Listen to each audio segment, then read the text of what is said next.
अरुण गवळींचा भाचा, Uddhav ठाकरेंचा right hand, कामगार वर्गावर मजबूत पकड असलेला नेता आणि आता थेट एकनाथ शिंदेंचा सर्वात मोठा मोहरा. सचिन अहिर यांच्या एका चालीने दक्षिण मुंबई लोकसभेचा निकाल बदलू शकतो आणि पुढची विधानसभा आदित्य ठाकरेंसाठी सर्वाधिक अवघड कशी असणार आहे, सविस्तर जाणून घेण्यासाठी व्हिडिओ शेवटपर्यंत नक्की पहा. नमस्कार, मी अंकिता सोनावणे. डॉन अरुण गवळी हे सचिन अहिर यांचे सख्खे मामा. कौटुंबिक पार्श्वभूमी गुन्हेगारी जगताशी जोडलेली असतानाही सचिन अहिर यांनी वेगळा मार्ग निवडला. त्यांनी बंदुकीऐवजी कामगारांच्या हक्काचा झेंडा हाती घेतला आणि ते राष्ट्रीय मेल मजदूर संघाचे अध्यक्ष बनले.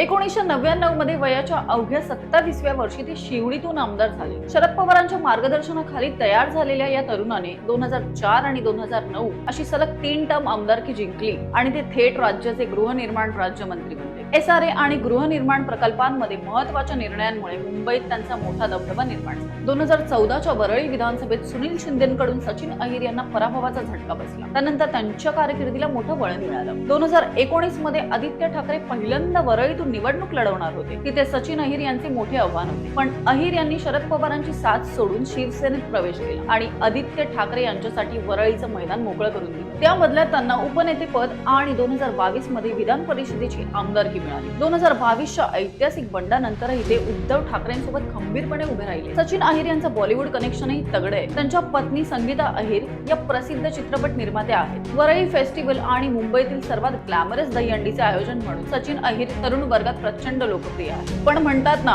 राजकारण अत्यंत निष्ठुर असतं. जून 2026 मध्ये त्यांनी अचानक उद्धव ठाकरेंची साथ सोडत एकनाथ शिंदेंच्या शिवसेनेत जाहीर प्रवेश केला. एकनाथ शिंदेंनीही त्यांना लगेचच विधान परिषदेच्या उपसभापतीपदी विराजमान केले. आता 2 प्रश्न उभे राहिले. 2029 ची वरळी विधानसभा आणि दक्षिण मुंबई लोकसभा मतदारसंघात परिवर्तन घडणार का? कारण दोन्ही ठिकाणी सचिन अहिर यांचे वजन आहे. त्यामुळे वरळीचे आमदार आदित्य ठाकरे यांच्यासाठी मोठं आव्हान निर्माण झाले. कारण सचिन अहिर जरी उभे राहिले नाहीत तरी तिथे महायुतीच्या उमेदवाराला निवडून आणण्याची ताकद त्यांच्यात आहे. आदित्य ठाकरेंचं बूथ मॅनेजमेंट आणि स्थानिक संपर्क बरेचसे सचिन अहिर यांच्यावर अवलंबून होते. अहिर यांच्या जाण्याने थेट आदित्य यांच्या मतदारसंघातच ठाकरे गटाला मोठं खिंडार पडू शकते. त्यासोबतच आता चर्चा रंगू लागली आहे 2029च्या लोकसभा निवडणुकीची. सचिन अहिर 2029 मध्ये शिंदे गटाकडून लोकसभा निवडणूक लढण्याची शक्यता व्यक्त केली जाते. जर ते दक्षिण मुंबई लोकसभा मतदारसंघाकडून मैदानात उतरले तर निवडणुकीचं संपूर्ण राजकीय गणित कसं बदलू शकतं ते समजून घेऊया. दक्षिण मुंबईतील शिवडी, भाईखळा आणि वरळी